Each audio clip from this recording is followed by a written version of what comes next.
ये सिर्फ और सिर्फ इसको सुधारने की ताकत समाज में है। बिहार में लोगों की जो शक्ति है, बुद्धि है, उसको जोड़कर ही इसको बदला जा सकता है। बिहार के जो लोग हैं वो बेवकूफ नहीं है, व्यवस्था ने यहाँ पर हमको आपको बेवकूफ बना रखा है। और इसीलिए ये पूरा अभियान शुरू किया है। इसमें जो पूरा फोकस है वो ये है कि राजनीतिक दल बनाए बगैर समाज में जाकर समाज की मदद से ऐसे सही लोगों को चिन्हित किया जाए, उनको एक साथ एक मंच पर लाया जाए, उनको ये समझाया जाए, बताया जाए कि अगर बिहार को बेहतर बनना है, बिहार की स्थिति को सुधरना है, हमें और आपको अपने बच्चों के लिए बेहतर बिहार बनाना है, तो बिहार के लोगों को ही मिलकर प्रयास करना पड़ेगा। कोई भगवान का भेजा हुआ दूत आने वाला नहीं है जो बिहार को सुधारेगा। बिहार के लोग अगर अपने स्तर पर प्रयास नहीं करेंगे तो कोई भी सुधार होने वाला नहीं है। इसके तहत मैं पिछले 4-5 महीनों से बिहार के हर जिले ब्लॉक में जाने का प्रयास मैंने किया है।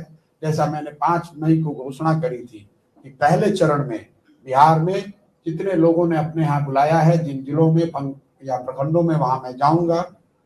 5 मई को मैंने बताया था कि ऐसे लोगों की संख्या जिन्होंने अपने घर, अपने गांव, अपने पंचायत, अपने शहर में बुलाया है, उसकी संख्या करीब करीब 17,500-18 हजार की थी उस समय।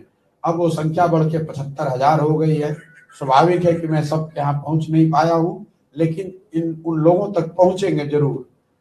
उसी दिन मैंने ये भी घोषणा की थी कि 2 अक्टूबर से इस पूरे अभियान का जो मेन अभियान के तहत जो मेन काम करना है वो 2 अक्टूबर से शुरू करेंगे, जिसमें कि पश्चिम चंपारण गांधी आश्रम से एक पदयात्रा शुरू करेंगे, ताकि बिहार के हर प्रखंड, हर शहर, हर पंचायत, हर शहर तक, हर गली मोहल्ले तक खुद ही चलकर, पैदल चलकर पहुंचा जाए, लोगों से मिला जाए, लोगों से संवाद स्थापित किया जाए। और उसके तहत मैं 2 अक्टूबर को भितरवा आश्रम, गांधी आश्रम से ये पदयात्रा शुरू करने जा रहा हूं। हम लोगों का अपना अनुमान है कि पूरे बिहार को करने में, बिहार के हर कोने में पहुंचने में, हर प्रखंड में जाकर लोगों से संवाद स्थापित करने में करीब करीब 3.5 से 4 हजार किलोमीटर पैदल चलना पड़ेगा। तो ये अभियान 2 तारीख को शुरू करेंगे और जब तक पूरा बिहार कंप्लीट न कर लें, अगर बीमार नहीं पड़े, घर में कोई इमरजेंसी नहीं आई, तो घर वापस लौटे बगैर, मतलब एक बार 2 अक्टूबर को जब चलना शुरू करेंगे तो जब तक पूरा बिहार न हो जाए, चाहे उसको करने में 1 साल लगे या 1.5 साल, तब तक वापस घर नहीं जाएंगे।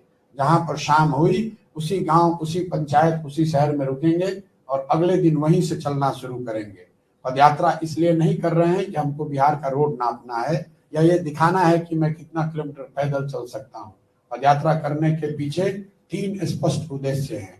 पहला, लोगों से जाना जाए, समझा जाए कि उनके मुताबिक उनके इलाके में ऐसे कौन से सही लोग हैं जिनका हाथ पकड़ के, जिनको साथ में लेकर चलने की जरूरत है, जिनके साथ एक नई राजनीतिक व्यवस्था बनाई जा सकती है। हम लोगों का अनुमान है कि पूरे बिहार से कम 40 से 50 हजार ऐसे लोगों को ढूंढ कर निकाला जा सकता है। दूसरा, हर पंचायत और शहर की एक अपनी समस्या है, तो इस पूरे अभियान के दौरान मेरे साथ करीब 250 से ज्यादा विशेषज्ञ नए लड़के चल रहे हैं जो हमारे आगे चल रहे होंगे।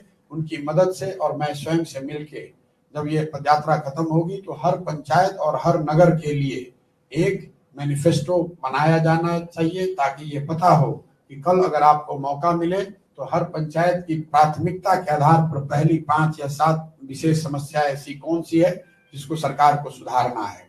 और तीसरा, बिहार के समग्र विकास के लिए जो 10 महत्वपूर्ण क्षेत्र हैं, शिक्षा, स्वास्थ्य, कृषि, खेलकूद, सामाजिक न्याय, आर्थिक विकास, भ्रष्टाचार, बेरोजगारी, ऐसे 10 महत्वपूर्ण मुद्दों पर बिहार के लोगों के सुझाव लेकर एक 15 साल का ब्लूप्रिंट बनाया जाए, जिसको कि पदयात्रा खत्म होने के 3 महीने के भीतर जनता के बीच में रखेंगे।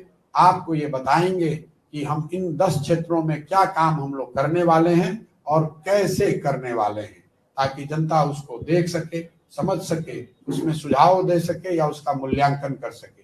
अभी मेरे पास अगले 12 से 15 महीनों के लिए यही विजिबिलिटी है। इतना जो मुझे पता है, इसके आगे अगर कुछ बात होगी तो वो पदयात्रा के बाद ही होगी। इसके साथ मैं अपनी बात खत्म कर रहा हूँ। अब आपके जो सवाल है वो आप कर सकते हैं। बहुत बहुत धन्यवाद। नीतीश जी अभी विपक्षी एकता के अभियान पे निकले हैं, इस पर क्या कहना है?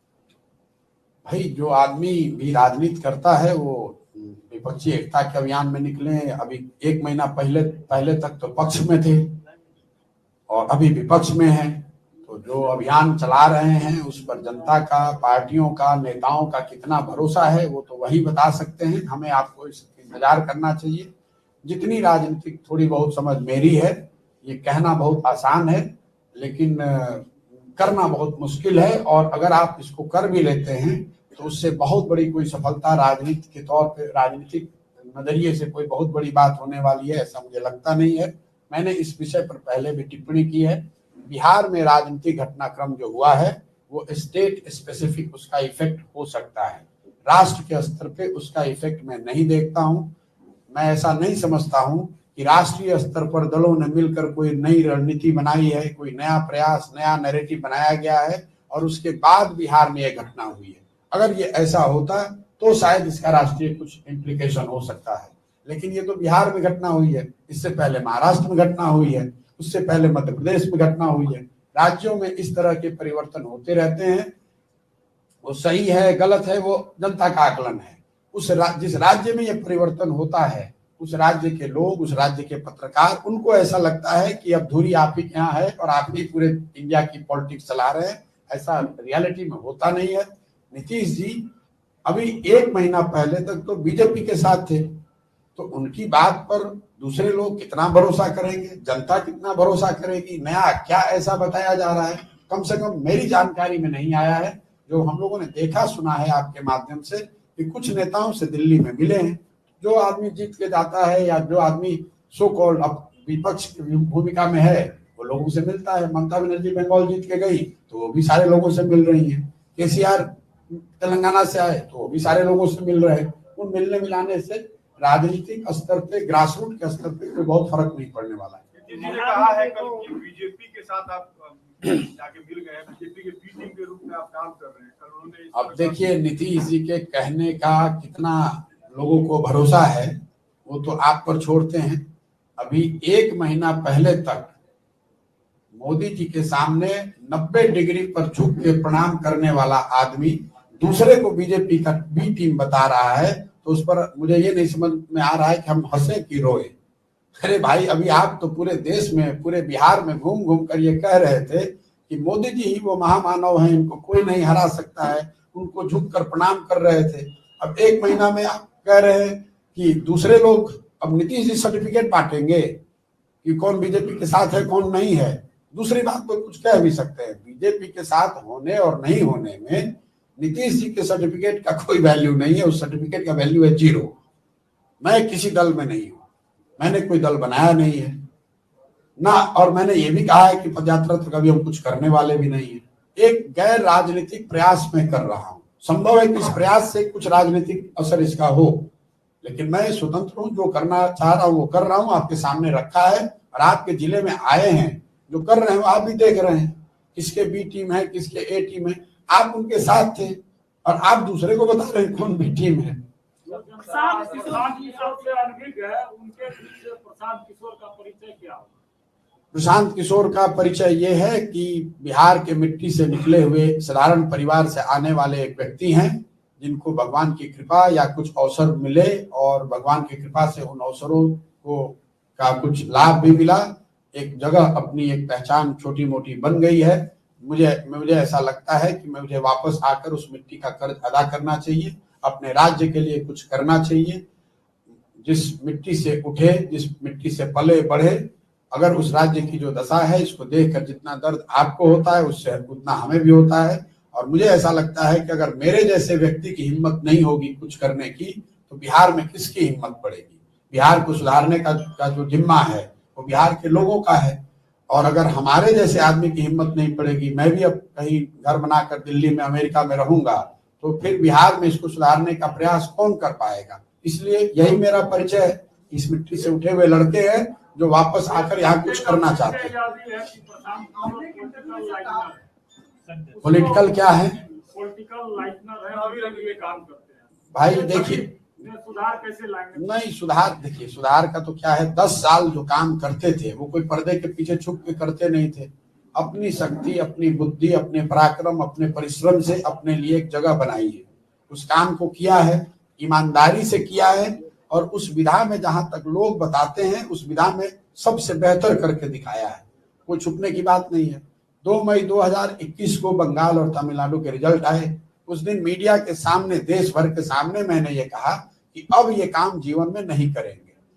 और उसके बाद साल भर सोचने विचारने के बाद, सारे विकल्पों को देखने के बाद ये तय किया है कि अब बिहार में आकर जब तक अपने जगह को नहीं सुधारेंगे तब तक कोई दूसरा काम नहीं करेंगे।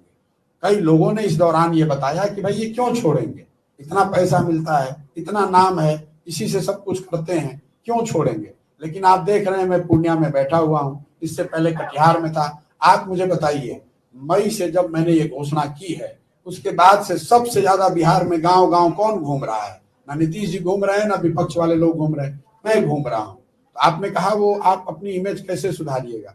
बिल्कुल अपने कर्म से उसको सुधारूंगा।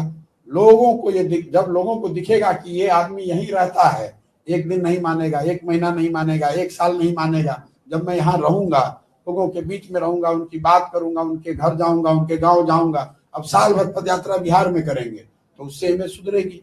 इमेज अच्छी और खराब की बात नहीं है। जो लोग मेरा आकलन करते हैं वो मेरे 10 साल के काम के आधार पर करते हैं तो उनकी गलती नहीं है, लेकिन मैं आगे क्या करूंगा उसके आधार पर ही वो अपना नया आकलन बनाएंगे, और मुझे उसमें कोई हड़बड़ी नहीं है। लोगों को अधिकार है, मेरे पर उनका डाउट होना स्वाभाविक है। किसी को पसंद है जो मैं करता था, बहुतों लोग को ये नहीं पसंद है, लेकिन मेरा आकलन आगे का 10 साल का जो है, तो जो मैं अब करूंगा उस पर होना चाहिए। सर, ये हम जानना चाह रहे थे कि जिस तरह